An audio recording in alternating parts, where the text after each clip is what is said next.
Welcome to the Channel Surfers. I'm John McCabe, co-host of the Channel Surfers, and I'm joined as always by my good friend and fellow co-host, Jeff Lennon. How you doing, Jeff? John, I'm doing amazingly well for a Friday. Yeah, I know you've had quite a Friday too, and I think that's a show all in it of itself to hear what your day has been.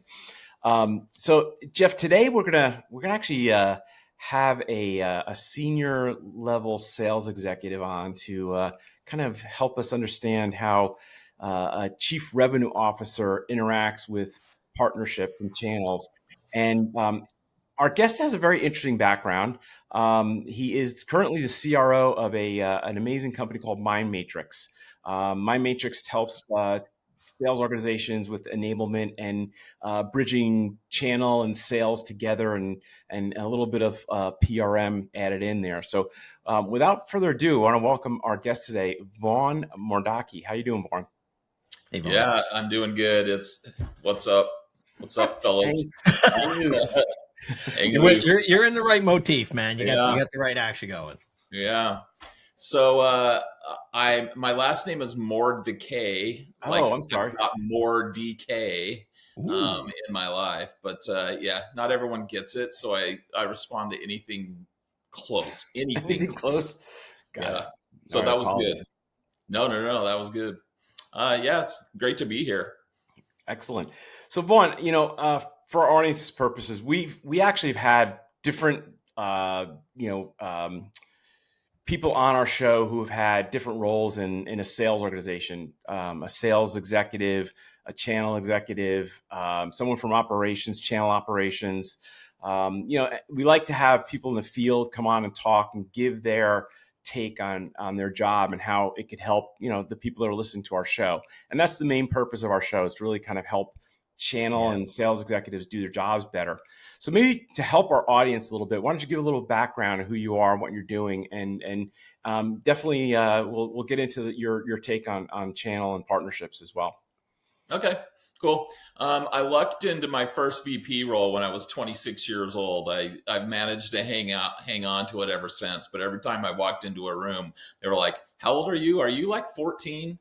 It happened because I bailed out the president and CEO of my company in a rather public setting. He got himself into some hot water with a client, and I talked his way out of it. And at the airport drop off, he goes, "I'm giving you a raise, and you're my next VP." And so it was, it was a little bit of a weird moment for me, but Don't they do that in the Army? If somebody gets shot in the field, the next man up gets promoted. Well, it's happened to me multiple times, actually. So,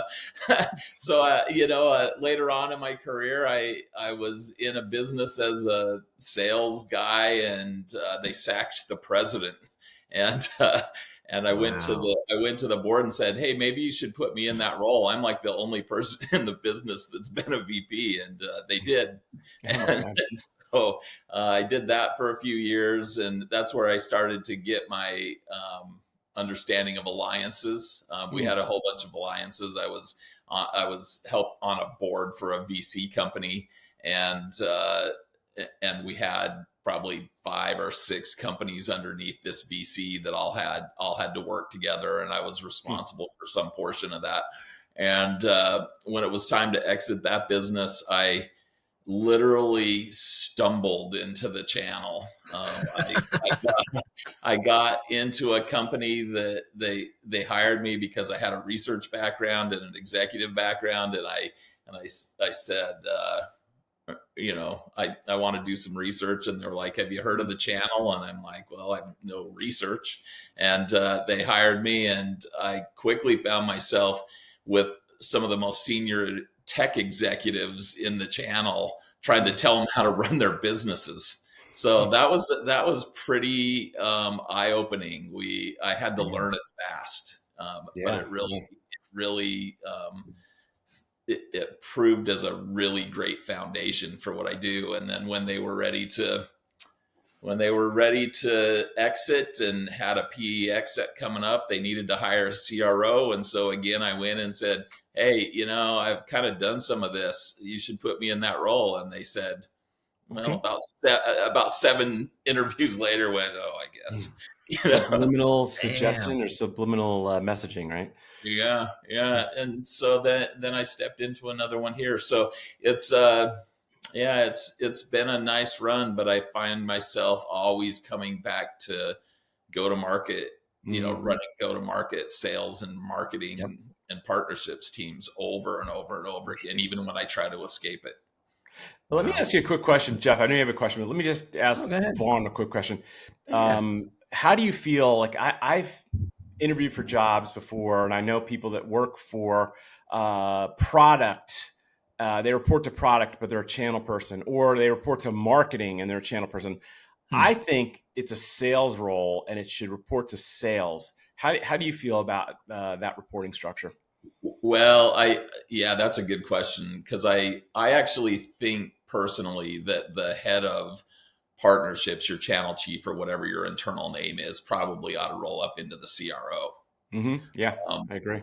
and that looks and smells and feels a little bit different according to different organizations, but whether that's the senior most salesperson and it's got a VP role, or whether it's something different than that, at the end of the day, go to market really becomes about a sales motion. Yep. And partnerships, Yeah, for sure. whether you want to be or not, you're in sales. I mean, it's the reality of the situation. And even now with marketing and whatnot, marketing is sales, and business development is sales, and everything sort of rolls up to that go to market revenue functions. So embrace it. That's I think when I see people rolling into product, and product particularly, it's a real challenge for them. And then marketing is kind of somewhere in the middle. It's a little bit easier on them, but it's not. But they're one step removed from being able to actually control their own destiny. So they find themselves resource constrained. I think marketing is more sales than product, in my opinion. I think, and you're right. Yeah, but Product, it's close, John. I mean, I get what he's yeah, saying though, but yeah. think about it. What I just heard you kind of explain, which I think John and I are on the same page, is look, partners and channel is revenue. It's a revenue center. It's an opportunity to drive the business, right? It's an indirect sales model, but it is still a The sales sales model. model. Yeah, Exactly. Yeah. That's exactly right. And I think that was a great question, John, because we've kind of talked around that at times. I actually told somebody this a while ago when they were looking at going to work someplace, and they'd mentioned the structure, and I jokingly said, "Walk away." Just Yeah. It was more than you're not going to be happy in 3 to 6 months, run, and Yeah. it's also away. right. You're also answering your own question. Like, man, they're going through a lot of turn. Like, they're churning through people. I go, the structure's wrong. The structure is wrong, and there's no way you're going to be successful. You're going to be accountable, but you're not going to have any. You're going to be responsible for things, and we're going to make you accountable for things, but you're not going to have the ability to go execute. So Yeah. I loved your answer there. And it actually shows a real lack of awareness for what it takes to do channel and partnerships effectively, right?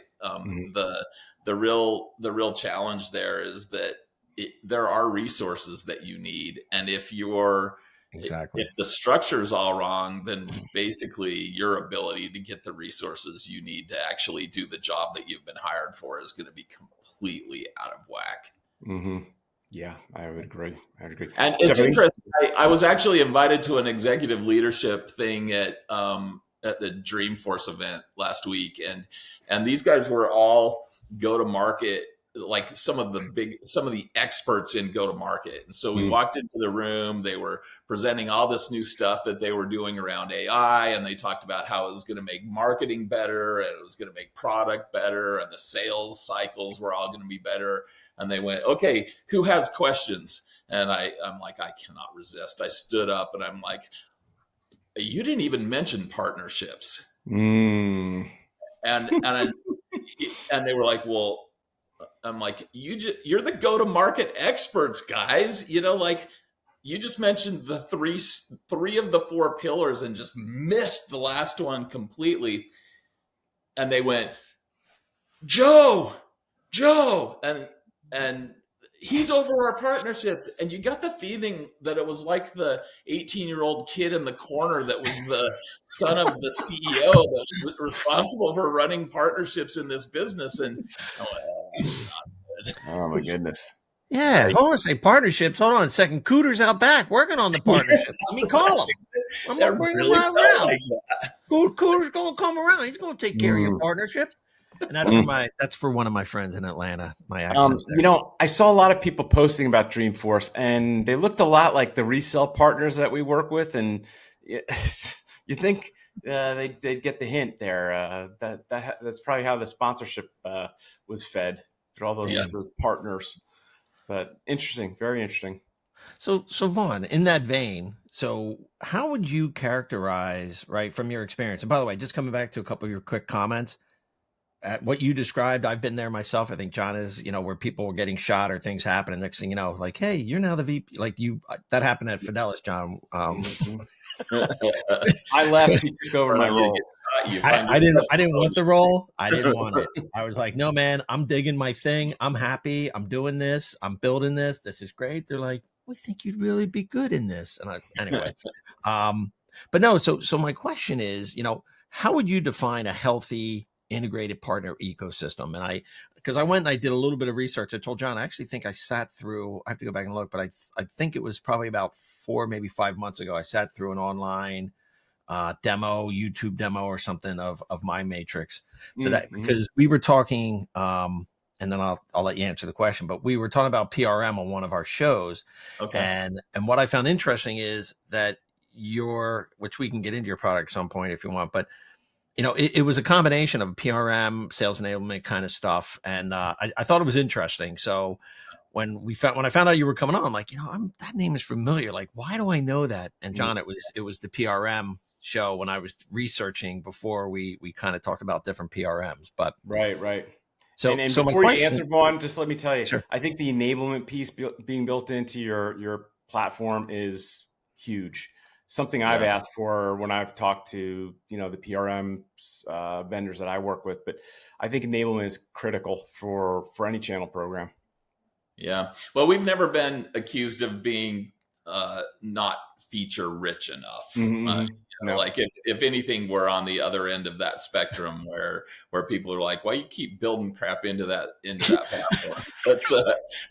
But yeah, I mean, the reality of it is that we see a need, we feel a need, and the thing that's happened in the industry is that as partnerships have become more evolved, there's a real need to address the growing number of people that are having to touch all of those things. And so you start out as a PRM, and then you go that all those marketing people need something to actually understand how to make the hop. Right. Like when you look at the standard marketing tools, they track really well from the direct to the from the marketer to the customer. But if you're the vendor in that, you don't make the hop very easily. And so you start creating these tools that make the hop and expose that data to the vendor and things like that. And then you go, interesting. Sales guys, they don't have any of the tools, right? They're like, here's Gong. Go be a account manager, right? And so then you're like, oh well, what could they use? And so then you bolt that on, and then now AI, and you find yourself going, hey, we actually have, with a few additional things to the platform, we actually have the ability to do the entire end-to-end ecosystem, depending on, and it doesn't really matter where you're at in the journey. There's you meet them where they're at, and then you kind of move on from there, depending on where their ecosystem is headed. And ecosystem's kind of it's a soundbite word that's a little annoying, but overall you can see it happening in real life. And really it's just can you unwind it, really? Okay. No, that's well, and again, it was more about the question, and then I went off on my slight tangent there. But it was, how would you define a healthy integrated partner ecosystem? But I think what you just said is it's also about the definition of the ecosystem. I know we Yeah. just did our show that we just posted recently. We were talking about the ecosystem, and there's 1,000 partners in the ecosystem, and everybody thinks 80-20, and it's actually, I think it's 7% or 8% of the partners are driving, almost 80% of the revenue, which Yeah. is Yeah. crazy to think about Yeah, that. it is. A healthy ecosystem. That's a really good question. I was on a panel a couple of weeks ago, and it was about ecosystems, and they were saying, okay, well, what kind of ecosystem do you have? Is it nature? Is it an ocean ecosystem? What is this? And we're like, mine's probably an ocean, coral, blah blah blah, but really, Sound you like just pronouns. yeah. It was a little like that. But what it comes down to is people that have interest in each other because of the products Mm-hmm. having some Right. alignment Yep. where there's a better together story. And Mhm. for most organizations, whether you're product or not, eventually you get into solving problems. And when you solve a problem, it needs to be a solution. And Mm-hmm. most often that solution isn't reliant on just one product. And so then when you get into it, you start realizing that there are more and more people in the room, and the healthy ecosystems are the one that can communicate, be better together, and drive mutual value, right? Mm-hmm. Um, and when they can do that, then great things happen. The bad ecosystems are the ones where vendors walk into the room and they go, "How come you haven't generated enough revenue for me?" And the guy on the other end says, "You haven't given me any leads." And it happens all the time. I need the good leads. I need the good I leads. need any leads. The gold leads. Gold leads are or coffees for closers. The gold Yeah, leads are for closers. give me some leads, please. Damn. Oh my goodness. So what are some of the must-haves that you see from a CRO perspective? What are some of the must-haves that you try to focus on when you're driving the alignment of the sales, the marketing, and partnerships, right? And your customer success, for example. I mean, what are some of the must-haves that you look to see to have as you're building out an organization to make them an elite organization? Yeah, it's funny because I've actually been working on that recently in my own organization, because I think that the natural tendency is for people to silo their different teams because they've got functional things that they've got to get done. Mhm. And the really great organizations have that flow Yeah.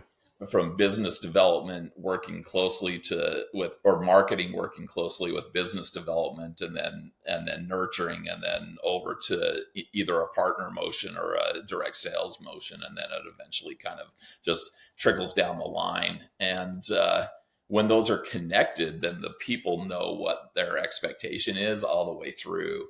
When they're disconnected, there's friction points over and over and over again, and clients see it every single time it happens. Yeah. Awesome. Yeah.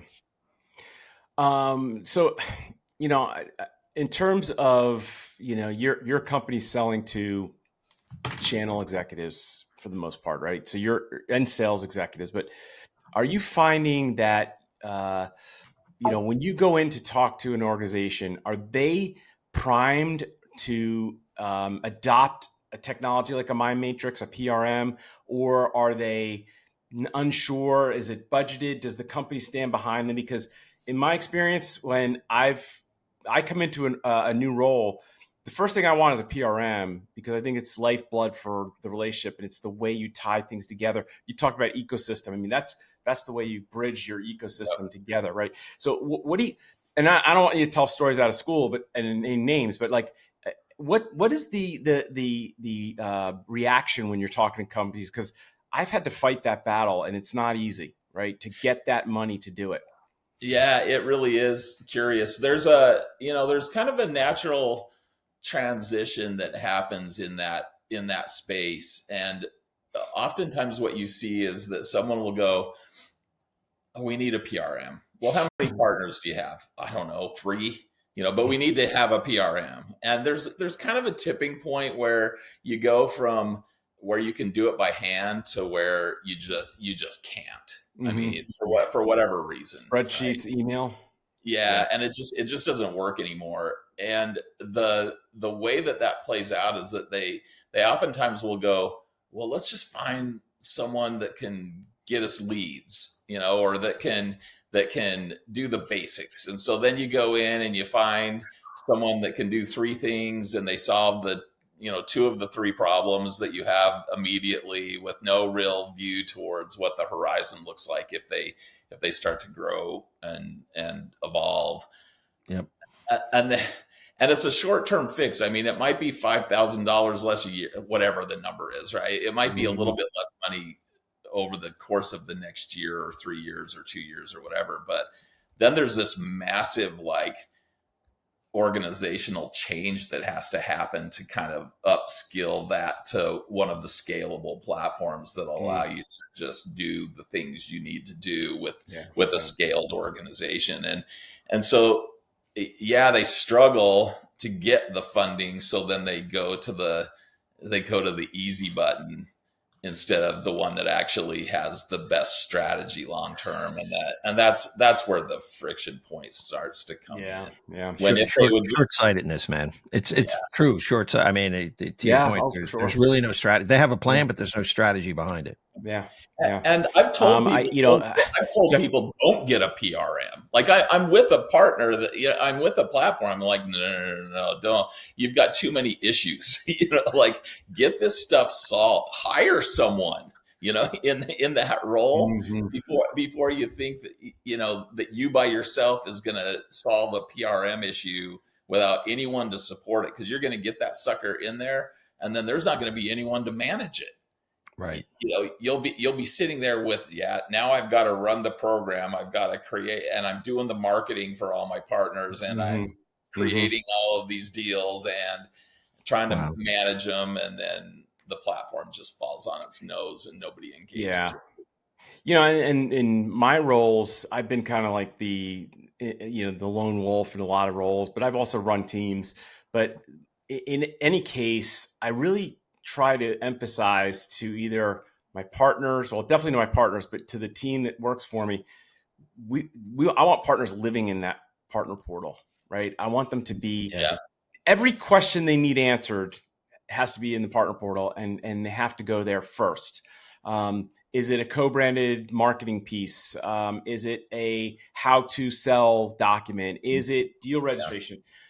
I want them to be there. And it's not that I want to talk to them or answer questions. I just want them to get in the habit of being there, right? Because I'm in it every day. I'm looking at it every day. The stats and the data that I can get out of my partner portal is valuable, because I can answer questions to my executives if I have to, right? So, but you're right. It is tough. Sometimes it's hard having somebody who can manage it.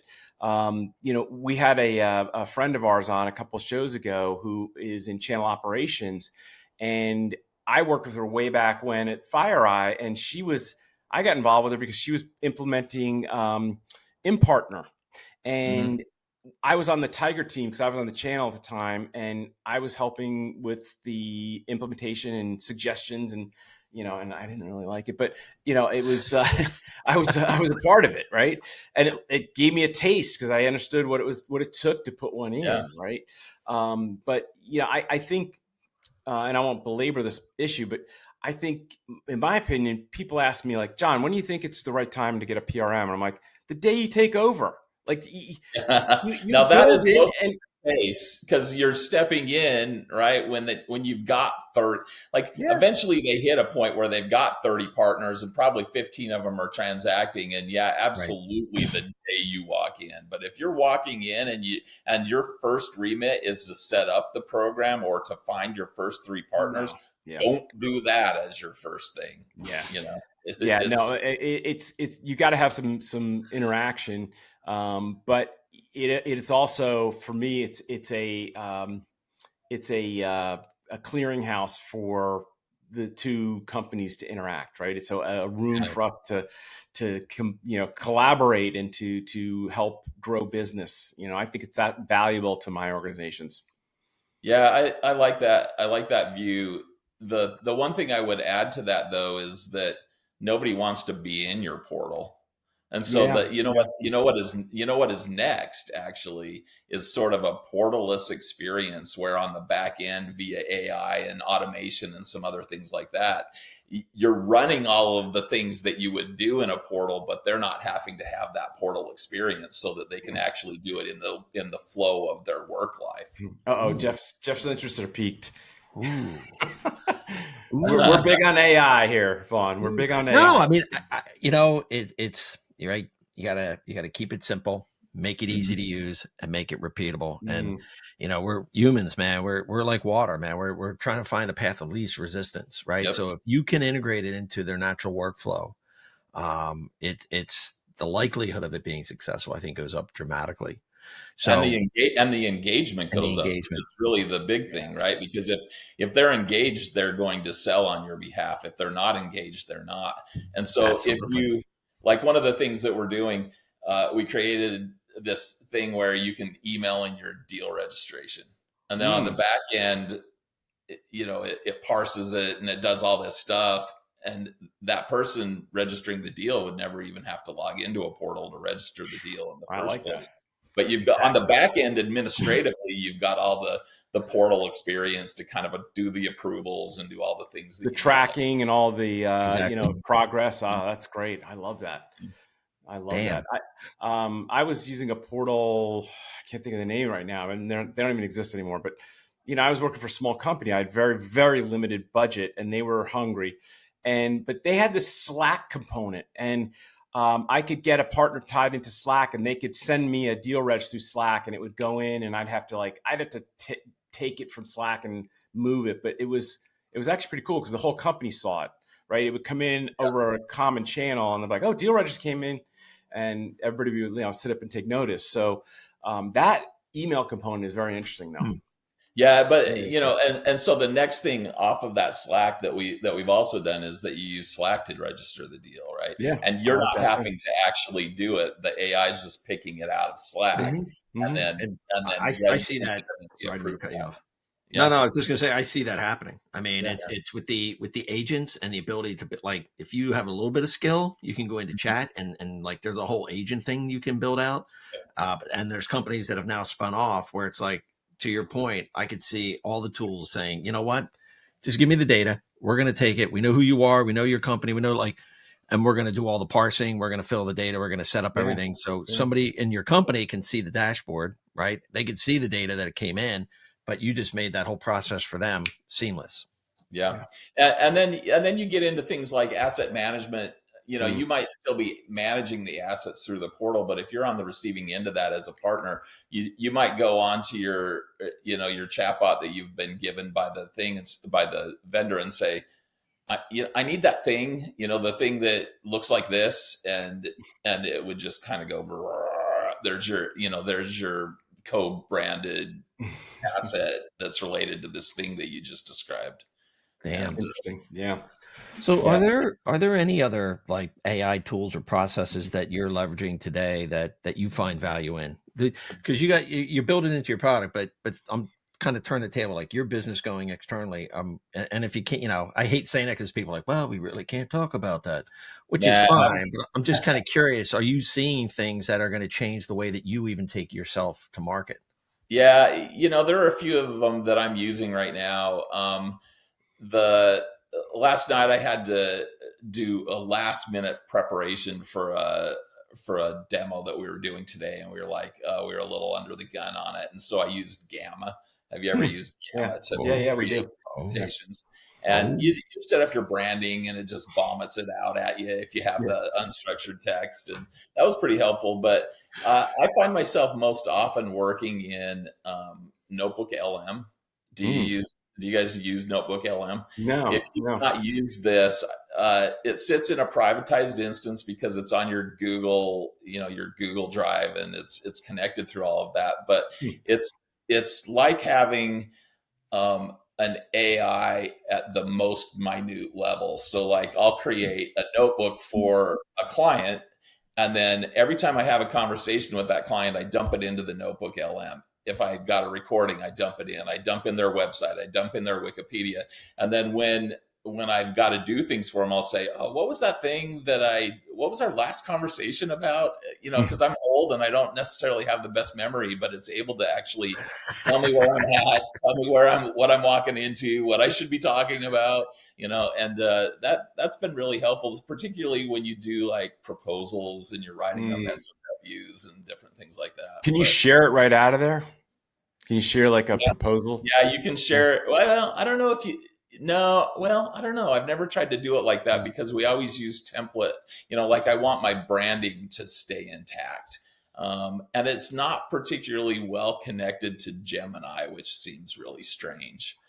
That's the biggest issue with a lot of these platforms right now is that you've got like Gemini is not connected very well to their own product, right? With Notebook LM, and then Perplexity is connected to like 9 different GPTs, and so depending on which one you're using, you get different answers. And I just started using Perplexity. It's pretty cool. Yeah, I like it. Yeah, I'm for your listeners. I don't know if you know this, but if you've got PayPal, okay, one of the deals under PayPal, if you go into it and search on Perplexity, is an entire year of Perplexity for free. That's why I signed up for it because me too. Yeah, I love Chat GPT, but what I realized is that the Chat GPT-5 was actually in Perplexity, and that I could just get it for free. Yeah. No, I saw that on LinkedIn and I was like, oh, I'm going to check that out. And I told all my sales reps, I'm like, you should check this out. But it's interesting. I use ChatGPT 5 and I use the Perplexity now, and I've used Claude. I don't really like Claude. But it's interesting. And this is Jeff, this is why I love doing the show, because we hear these things that like, I had no idea about Notebook LM. Now I'm going to look into it because I am a Microsoft Notebook, zealot. I keep everything in there, right? Like, yeah. Like you were just saying, when I talk to a client, I'm the same way. Like if it's a partner, if it's somebody I'm like, consulting for, they get a notebook and everything is in there, and I keep copious notes. So that's interesting. But if you've got one of these softwares like Gong or Fathom or whatever that's recording your client conversations, you can dump the transcript in there. Yep. And so then you can recall anything that has ever come up about the entire relationship that you have with them, and it's all recallable. Yeah. I remember when Gong started out, and we hated it because it was always on our calls, and it would, But it's a valuable sales tool. I mean, it can help you coach someone to get better at what they're doing just by listening how they present and how they can, push the product and convey that to the customer. Yeah, that's true. But I also find that, as annoying as it is that it follows me around from place to place, it also allows me to be present in conversations. Like instead of thinking about, oh, what is, I better take a note on this, and then I'm not paying attention to the next question. Great point. It comes back to that old saying, right? This is what I've taken from AI, because you again, you nailed it. It's listening with the intent to understand, not to respond. Yep. And right. I can't tell you how many times I've gotten off calls. When you look at the transcript, you're like, I forgot we even talked about that. Holy wow. Yeah. Like, boy, and it got it. And you're like, wow. And then you come back and, a lot of people think it's obtrusive, but I just think that it gets you a level of granularity that you would miss because you hear something like, and you're taking a note and then you're trying to respond. Yep. So, but that's super interesting. I'm a big fan of Claude. Them and you. What's that? No, go ahead. I'm sorry. No, it's better for them and you, right? So you're replaying stuff later, and you're able to document it, and you're able to say, no, this was the conversation that we had. Here's what we were chatting about, and or on the flip side, if they're really trying to push your buttons, man, you're able to say, you didn't really say that. I never said that. John, I would also, what I was going to say, John, I would look at for your notes, see if Copilot has an integration to it because they're pushing. They probably I'm just do. saying it might have the ability to go do that right now. Yeah, Right. I So think it you might. does. I've seen it pop up in all my Microsoft products.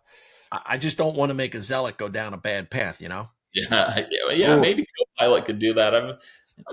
Who knows? I mean, at the worst case scenario, the thing I started doing in ChatGPT was creating spaces or hmm whatever their version of that is, so that you might have one for your business, you might have one for a client, you hmm might have one, and yeah, there are more of them than you want, but you can always go back into there and actually yeah, it sort of silos off the thing that yeah. you're. Or projects. Yeah, we do projects. Yeah. Yeah, interesting. So we're kind of bumping up against time here, and I actually wanted to ask a question. We kind of got through this point already, but I really think it's a great question. What advice would you give to, a CRO who's still not treating the channel as, primary, but treating it more like a secondary uh, function initiative? Yeah. Yeah, I actually wrote a white paper fairly recently on how to Oh, convince good. your CRO to include channel in their go-to-market strategy, and the reason is that they get the pimply 16-year-old to try to run the channel, and then they go, "Oh, I tried channel, it didn't work." Well, yeah, maybe it was a 16-year-old, you know.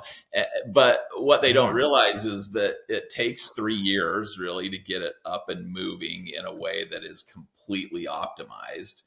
But which is challenging because on the CRO side of things, you know what the average lifespan of a CRO is? 14 months. Yeah, it's between 14 months and 2 years I was at gonna the say max. 18 months. Yeah. Interesting. And so when it takes 2 to 3 years to get your partnership strategy up and operational, they're looking at that and they're going, uh, let's just sell more. Let's direct sell more. If they feel Mhm. like they've got a lifespan with the business, they're more likely to actually do something about it. Or Where's if the panic or if button? it's yeah. Damn. It's Well, so you'll have to give us the link to that white paper. I think I would Yeah, definitely. we'll I include would it in post that. our post. Yeah. okay. Yeah. So Yeah. I do have one last question. We are definitely up at the top of the hour, but I found your original story very compelling and, like I said, similar. So, what would you hope your legacy is when it comes to how you're going to leave things Mm, around partnership and sales? I think as a CRO, you find yourself as you get brought in for specific things, right? Like you might be specialized in different things. And once the reason that they're 14 to 2 years is because once you get that thing wrapped up, they want to get rid of you and move on to the guy that they need to actually do the next thing with.